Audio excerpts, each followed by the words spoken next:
I didn't mean to become a seasonal worker, at least not for 10 years, but it just kept making sense. 10 years ago, I thought I was just going up to Alaska for the summer, and that's all it was. But I kind of fell in love with it. So I'm not in Yellowstone, and I'm not in the desert. Welcome back to Alaska. I don't know. Seasonal work is not for everyone, and I would never want to pretend that it is. It's been a vehicle for me to have so much novelty and adventure in my life, and to see the world and to have time off to travel. And there are pros and cons to everything, so I would never tell someone like this is what they should do. I remember sitting in a box truck with my boss, Chris, going out to the heart of Denali National Park, this area called Kantishna, where there are a few lodges. I was sitting in the middle. There was a seat belt, but it was pretty hard, and my partner at the time was sitting next to me, and I told my boss, Chris, about a dream I had to travel somewhere. I don't remember where it was, what country I named, but I told him about it, and I remember my voice was probably sounding so wistful, and he said, "You should go." And I was like, "I want to," but he was like, "But what?" And all of a sudden, I realized that I was in a different realm. I was playing a different game at this point. And with people like Chris and all of these other amazing seasonal workers that I met, this whole different lifestyle became possible. These opportunities opened up to me. If everyone around you is traveling and doing big adventures and achieving big goals, it just becomes the norm to you. So maybe that's what kept me there.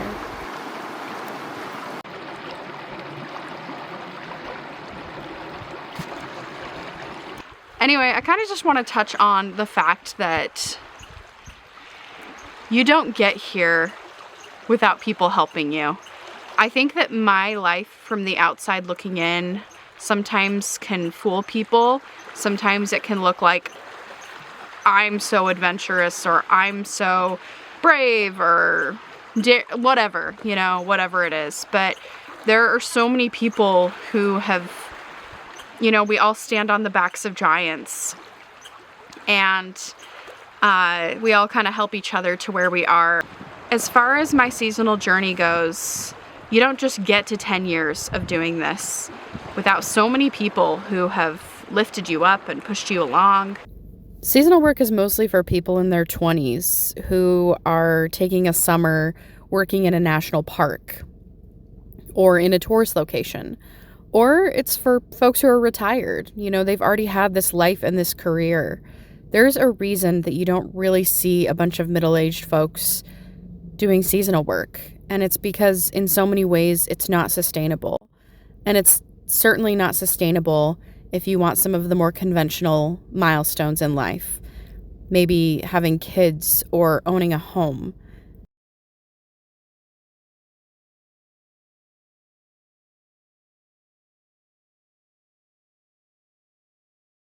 But I'm so lucky.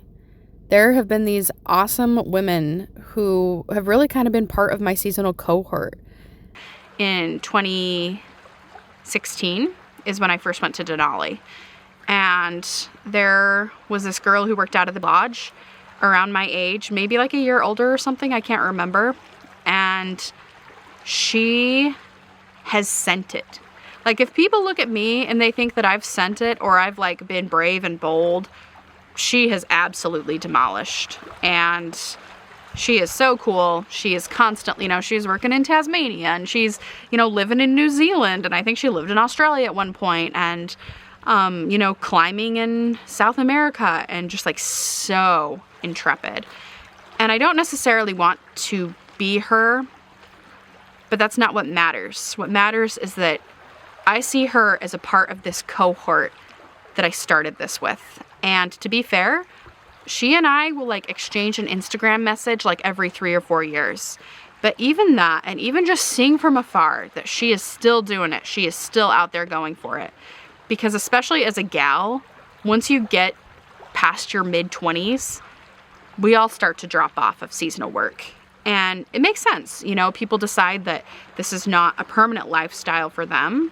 It's a young phase, and I might get there at some point as well. But there's another gal named Lexi who I met in Denali the next year, and she was up there for 2 seasons, I think. And she went and lived and worked in Australia. Before I went on my round the world trip when I was 25, I reached out to her because she had just done a bunch of solo traveling.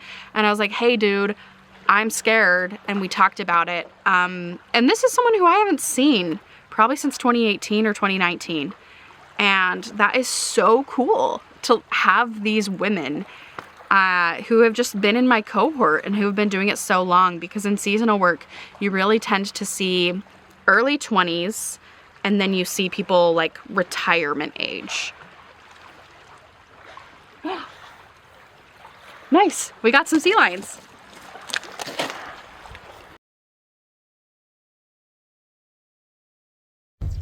Oh my gosh, this was such a good season. Just such good people, such good friends, good community.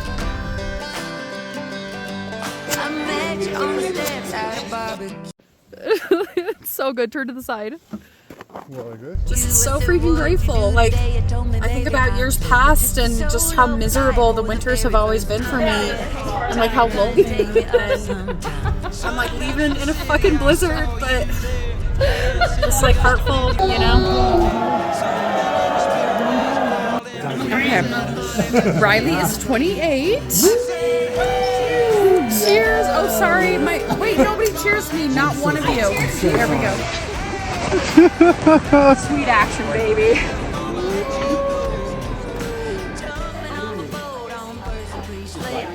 It's spring. It's the end of the season. Snow is melting.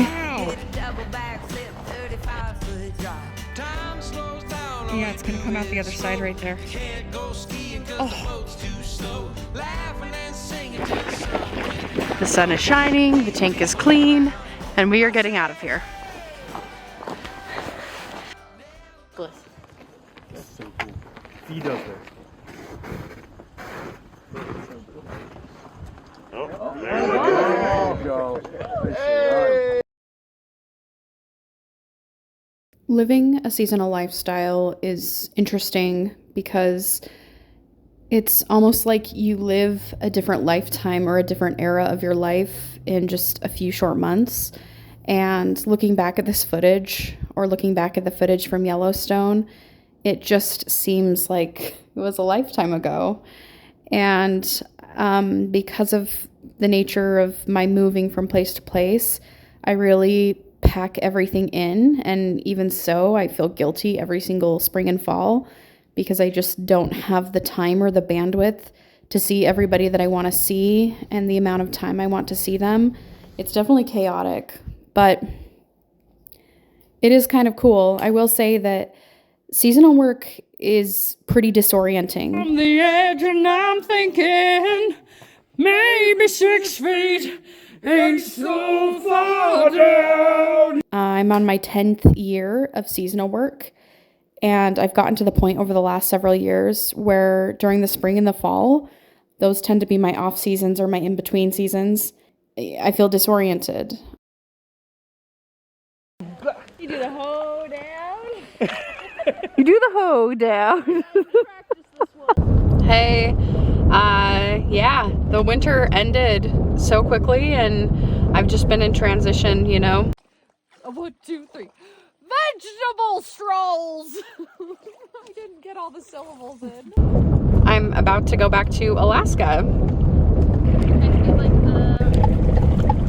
This is kind of just something I do.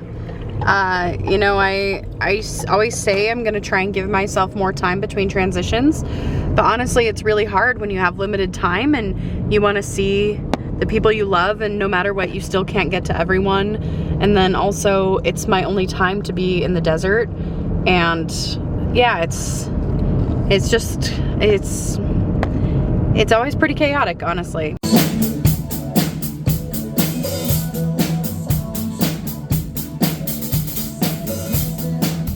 So anyway, yeah, I'm just about, in my next transition, getting ready to head back to Alaska. And this year I will not be driving the whole road. I just can't do it. So my compromise with myself was I was going to ride the ferry up. So that will cut off 3 days of driving, which is awesome. And I'll get to, kind of relax. I got rear-ended and I was supposed to be at the ferry an hour ago. Check-in is 3, departure is 6, and it's 4 o'clock. And right now it looks like I should get there at 5 o'clock.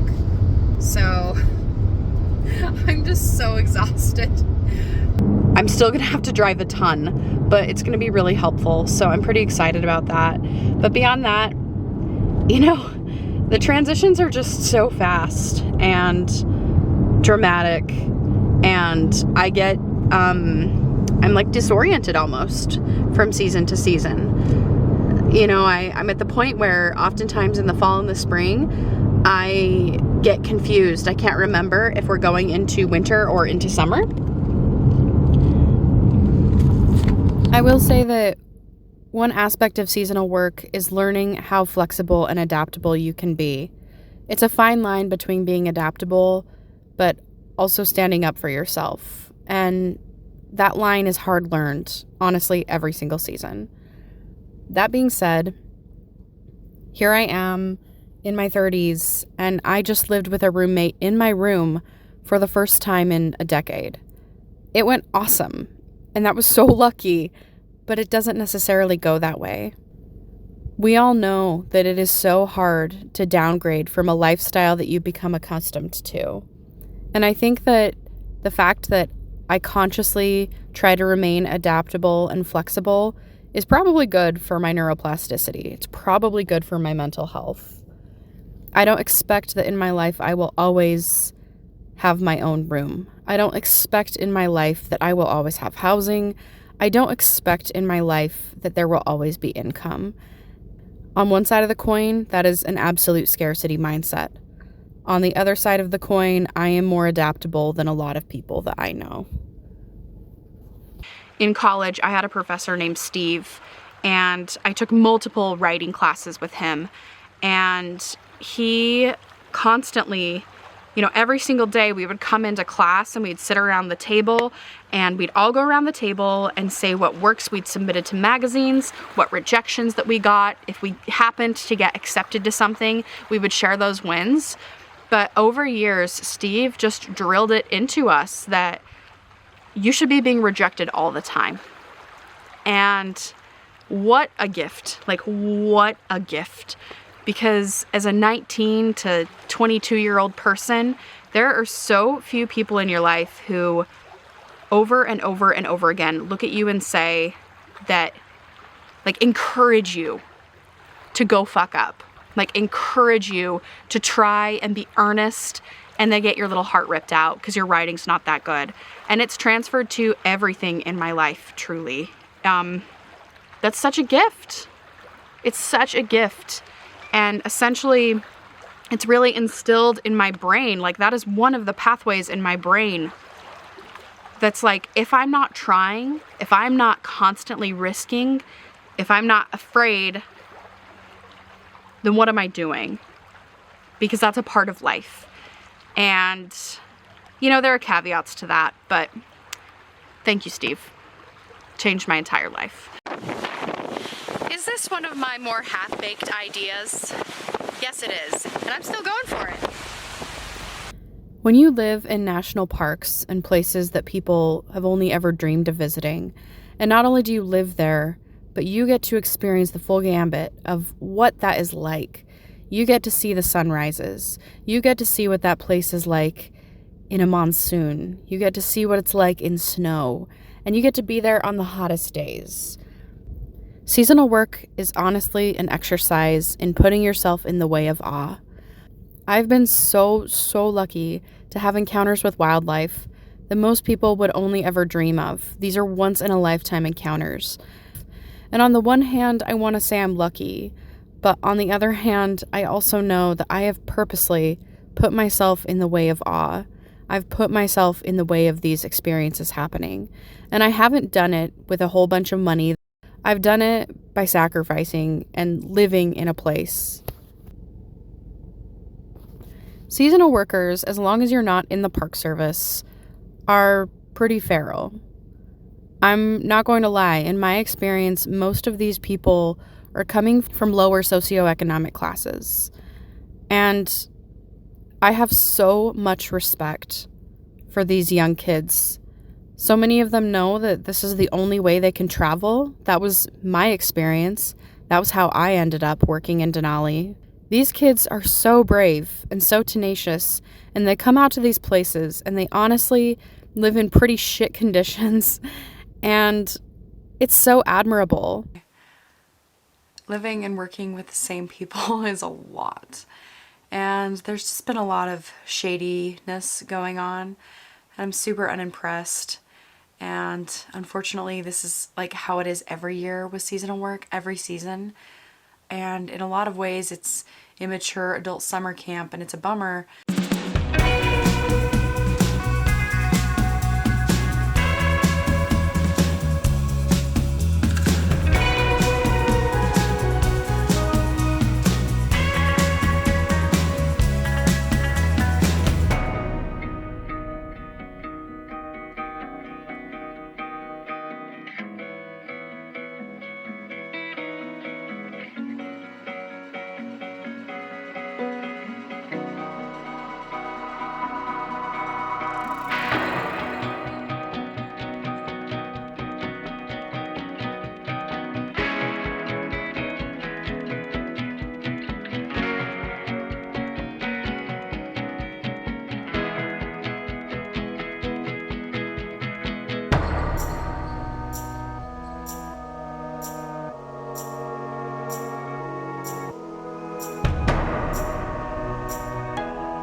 Am I still in it for the long haul?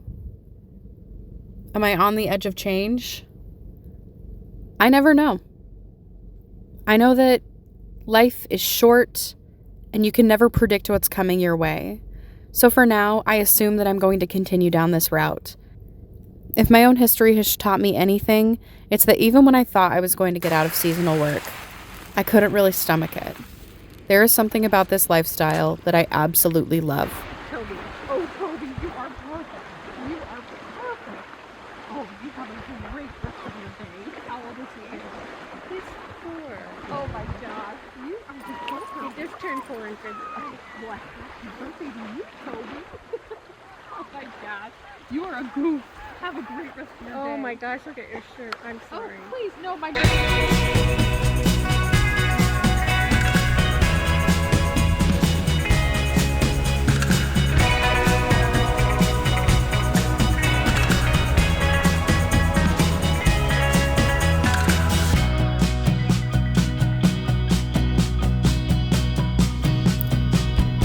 In the end, I guess the question would be, if I had it to do it all over, would I do it again?